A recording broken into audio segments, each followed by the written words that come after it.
En un pequeño pueblo ubicado al norte de Arizona llamado Sangre de Cristo, el 3 de junio del año 2011 ocurrió la mayor masacre que se haya podido registrar en ese estado. Un pueblo entero fue masacrado y aniquilado de las formas más inhumanas posibles. Decir pueblo entero es una mera formalidad, ya que en todo ese desastre solo sobrevivió un hombre llamado Francisco Salazar, quien además es el acusado de acabar con las vidas de todas las personas de ese remoto lugar fronterizo. Habiendo hecho esta introducción, hoy les resumo Savage Land. Esta cinta comienza en formato documental en el remoto pueblo de Sangre de Cristo, ubicado en el estado de Arizona, Estados Unidos. Si bien hasta hace poco tiempo parecía ser un rincón de paz de tan solo 47 personas en medio de un mundo agitado, esa serenidad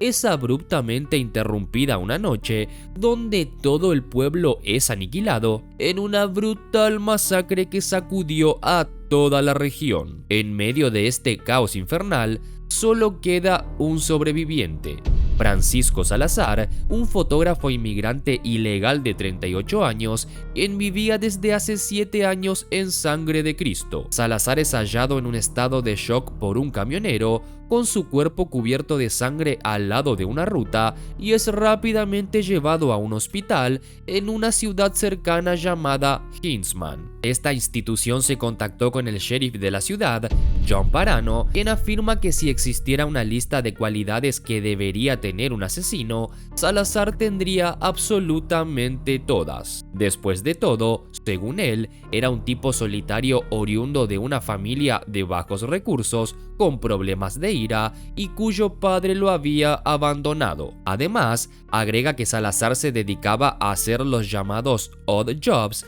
es decir, trabajos en negro eventuales y no estables que van surgiendo poco a poco y que requieren más de conocimiento práctico que teórico, y que siempre terminaban siendo ejecutados por inmigrantes ilegales como él. A continuación, vemos primero la escena del juicio por fuera, donde la narradora aclara que se han prohibido el ingreso de cámaras y de personas que se dediquen a la distribución de noticias. Luego, el sheriff asegura que el fundamento del arresto del hombre no era su nacionalidad mexicana y por lo tanto no tenía motivos racistas o xenófobos, sino que en realidad estaba relacionado con el hecho de que en el momento en el que lo encontraron tenía 15 tipos de sangre distintos en su cuerpo. A continuación, en el reconocido programa de radio de Gus Greer, este habla sobre la cultura mexicana, resaltando que glorifican la muerte y celebran la violencia, ya que según él,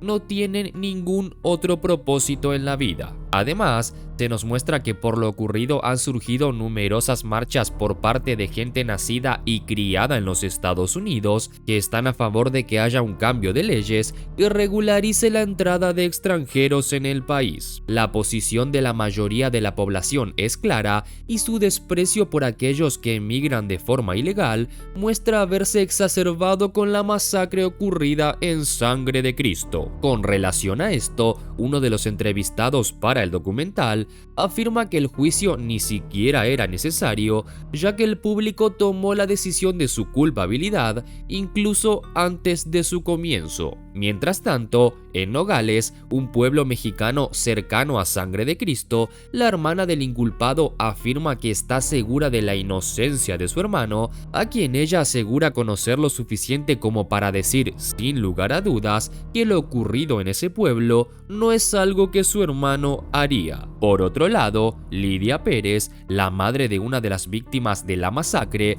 explica que cuando fue al juicio, antes de ingresar, se imaginaba toparse con un monstruo, pero lejos de eso, se terminó encontrando con un hombre silencioso y con la mirada perdida. Posteriormente, se nos informa sobre las autopsias a los difuntos, mencionando que muchos cuerpos no habían podido ser analizados y que se habían encontrado partes esparcidas y sangre derramada en los caminos como si hubieran sido arrastrados. Si bien las muertes son macabras, los detalles hacen que lo sean aún más, ya que incluso descubren que los cuerpos tenían heridas de mordeduras. Luego de esto, otro de los entrevistados nos comenta que la investigación forense solo pudo analizar 7 cuerpos que estaban lo suficientemente intactos para ser identificados y revisados. Esto se debe a que el terreno lleno de tierra y arena en el área involucrada en la masacre generó que la búsqueda de evidencias en la escena del crimen fuese mucho más difícil. Ante esto, la opinión popular se puede ver claramente con las entrevistas y se muestran emociones muy fuertes en contra de este hombre, mostrándonos a múltiples personas que dicen que no deberían tener misericordia con él y deberían darle directamente la pena de muerte. Seguido a esto, Lawrence Ross, un periodista y escritor muy relacionados con sucesos dentro de la cultura afroamericana, el cual escribió un libro respecto a esta masacre, explica que las marcas dentales en las víctimas no coincidían con la dentadura de Salazar, quien además mostraba heridas de su propia piel similares a las de los demás. Por lo tanto, probablemente fue mordido por la misma persona o cosa que los demás habitantes del pueblo. En su propia investigación para entender mejor el caso, Lawrence decidió buscar a alguien que tuviese conocimiento y entendiera la cultura local de la frontera México-estadounidense. Su búsqueda lo llevó hacia Carlos, nieto de un matrimonio oriundo de México, quien nos comenta que ha hecho patrullas en la frontera por numerosos años, entre los cuales ha encontrado cuerpos muertos de personas que han sido asesinadas o han muerto en su lucha por cruzar a Estados Unidos y tener una mejor vida. Además, Carlos menciona que, en este último tiempo, todo se ha tornado muy extraño, ya que han aparecido muertos con heridas de dientes y eso es algo de lo cual no se ha hablado en las noticias. También afirma con total seguridad que es imposible que la masacre hubiese sido provocada por un solo hombre.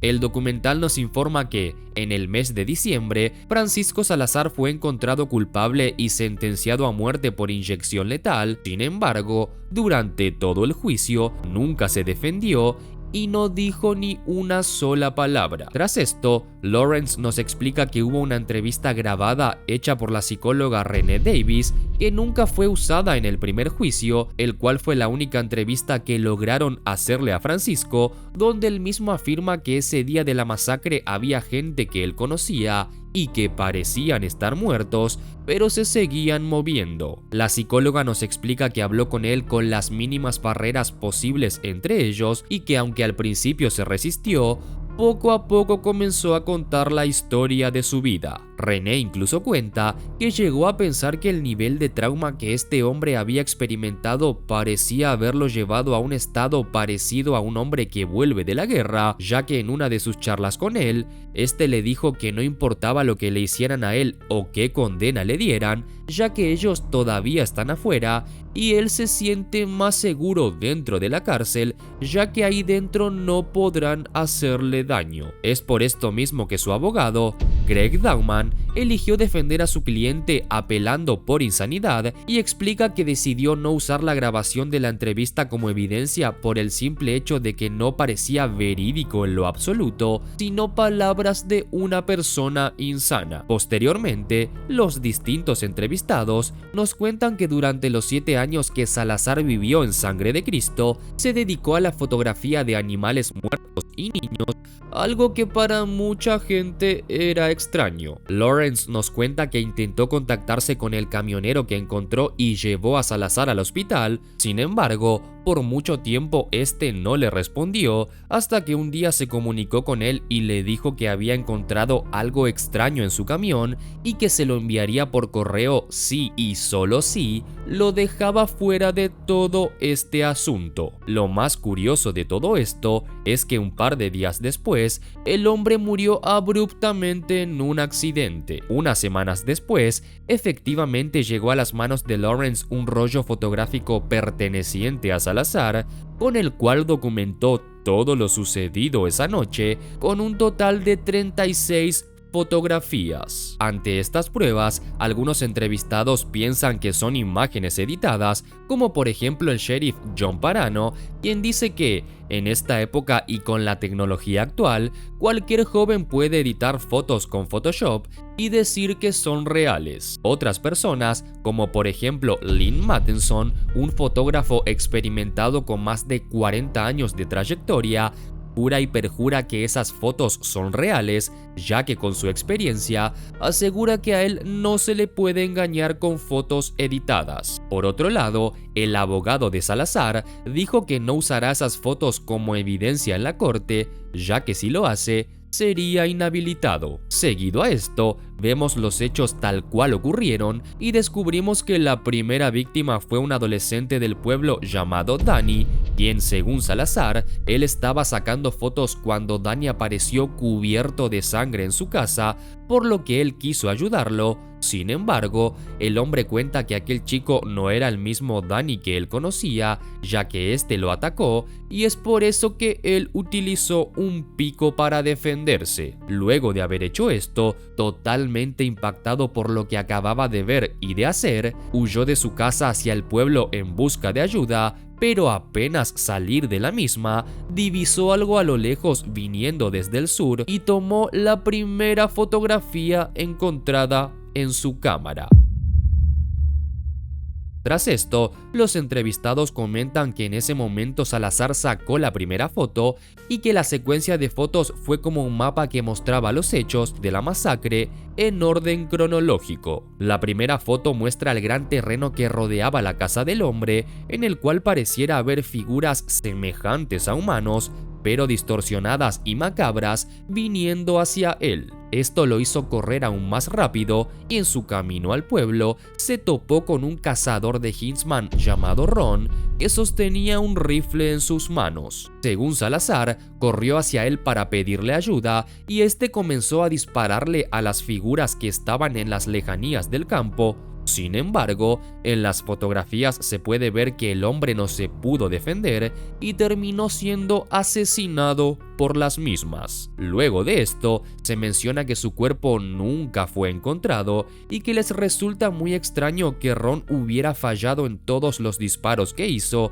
ya que era literalmente uno de los mejores cazadores de la ciudad. Inmediatamente después de este ataque, las fotos de Salazar nos muestran que él siguió su camino hasta llegar al pueblo, donde describe en su entrevista que fue como si estuviera mirando al infierno en carne y hueso. Mientras él corría para salvarse, podía ver a otra gente huyendo y lastimándose entre sí. El próximo objetivo del hombre fue dirigirse a uno de los locales del pueblo, uno de los únicos lugares que tenía una línea telefónica, ya que en Sangre de Cristo las personas no tenían teléfonos móviles y usaban esta línea cuando necesitaban comunicarse con alguien de otro lugar. Esto, más el hecho de que era un lugar lleno de inmigrantes ilegales, justificaba que nadie se hubiese animado a llamar a la policía durante esa noche. Luego, se explica que 8 de las víctimas murieron tirándose desde lo alto de un tanque de agua, lo cual traía más dudas a la teoría de que estos asesinatos fueran causados por una sola persona, ya que en primer lugar, no tiene mucho sentido que 8 personas decidan tirarse desde lo alto de un tanque de agua en lugar de enfrentarse a Salazar entre todos, suponiendo que fuera él quien cometió los asesinatos, y en segundo lugar, porque ni siquiera habían pruebas de que este supuesto asesino hubiese puesto un pie en esa zona específica del pueblo. Las siguientes víctimas fueron la familia Putnam de 4 integrantes, quienes eran amigos cercanos de Salazar, ya que él trabajaba para ellos desde hace mucho y tan cercanos se hicieron que incluso le dieron una llave para entrar a su casa, lo cual es un dato importante de su inocencia, puesto que las puertas de la casa de la familia habían sido destrozadas para poder entrar. Aquella noche a las 20 horas en punto, el padre de la familia Dwayne hizo una llamada desde el teléfono de la iglesia a la línea telefónica misionera para comunicarse con el pastor, pero al no recibir respuesta, le dejó el siguiente mensaje, el cual fue el último registro del hombre con vida. Grace is gone. Where is Grace? Don't judge me. Only God touch me. Only he knows what I'm seeing. Only he knows this abomination.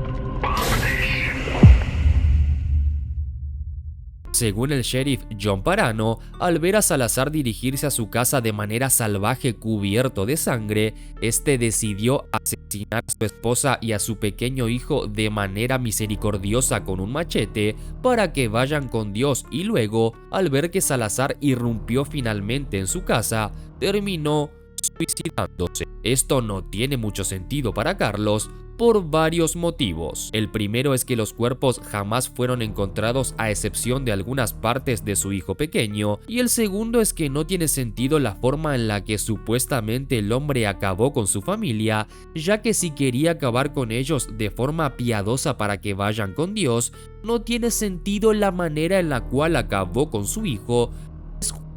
dándolo por completo. Posteriormente, algunos cuestionan la decisión de Salazar de tomar las fotografías en vez de ayudar a la gente, mientras que otros justifican que era el único que podría haberla sacado y que sin él, esa evidencia no existiría. Lastimosamente para Francisco, la noche no terminaría ahí, ya que aún no había visto lo que lo iba a traumar de por vida, y es que al darse cuenta de que la pequeña Grace, la hija de los Putnam, no estaba en su casa al momento de la masacre, sino que se encontraba en el preescolar junto a otros 8 niños que esperaban por sus padres, Salazar decidió dirigirse al edificio del preescolar. Sin embargo, una reja impidió que pudiera acceder para ayudarlos, así que mientras los niños eran atacados y gritaban con desesperación, lo único que pudo hacer el hombre fue sostener la mano de Grace a través de las rejas y sacar fotos con la luz del flash encendida, con la idea de ahuyentar a quienes los estaban atacando. En esta última fotografía, vemos cómo, al no poder hacer nada para ayudar a Grace, simplemente Salazar tomó su mano diciéndole que todo va a estar bien, y le tocó observar el peor trauma de su vida. Si bien para el sheriff Salazar fue el culpable de toda esa masacre y planeó todo cuidadosamente, para la psicóloga que lo entrevistó, solo existen 3 opciones: o Salazar está mintiendo, o está loco, o está diciendo la verdad, y según su experiencia como profesional, ella sostiene que ese hombre está diciendo la verdad. Seguido a esto, el documental nos informa que, en febrero de 2013, se presentó la apelación de su abogado, pero aún así esta no tuvo efecto y Francisco Salazar fue ejecutado con la inyección letal y luego enterrado en tierra estadounidense. Sin embargo, un tiempo después, su lugar de entierro fue descubierto y habitantes de Hindsman desenterraron su cuerpo y lo arrojaron quién sabe dónde, ya que nunca fue encontrado. Carlos comenta que, si bien todos los habitantes de Hindsman creyeron que con la ejecución de Francisco todo terminaría allí, semanas después, 2 restos de cuerpos mutilados fueron encontrados al norte de Sangre de Cristo, y muchas otras muertes no contabilizadas ocurrieron en distintos lugares del país con el mismo patrón de ataque y siempre al norte, ya que esas cosas, lo que sea que fueran, venían desde el sur y solo tenían un destino: el norte. La película termina mostrándonos unas grabaciones encontradas en una cámara dañada por unos guardabosques en el norte de Arizona, grabaciones que nos muestran que quizás, y solo quizás, Francisco no estaba loco.